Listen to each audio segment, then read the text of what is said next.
In today's video, I'm going to teach you how to add account numbers in QuickBooks Online. To get started, sign in to your QuickBooks Online account and make sure you're on the main dashboard. Once you're logged in, take a quick look at the top right corner of the screen because that's where you'll find the gear icon.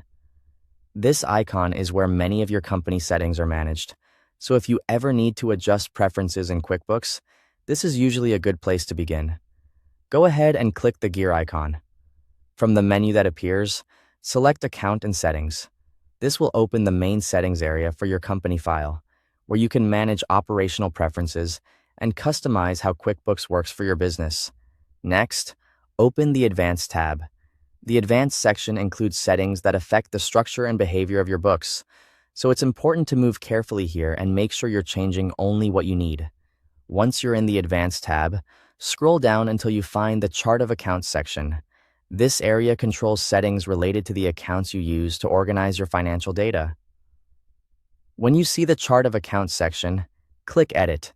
This will allow you to update the options available for your account list. Look for the setting labeled Enable Account Numbers. Turn this option on. Enabling account numbers can make your chart of accounts easier to organize and review, especially if you prefer a more structured accounting system or if your business already follows a numbered account format.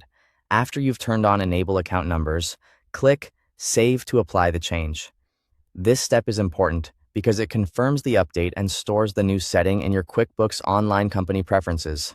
Once the setting has been saved, click Done to close the settings window and return to your regular QuickBooks workspace. At this point, account numbers have been enabled in your QuickBooks Online account. If you don't immediately see account numbers in your chart of accounts, you may need to refresh the page or revisit the account list to confirm the setting is active. Taking a moment to verify the change can help ensure everything is set up correctly before you continue working. That's all there is to it. You've successfully enabled account numbers in QuickBooks Online, making it easier to keep your accounts organized and your financial records more consistent. Thanks for watching.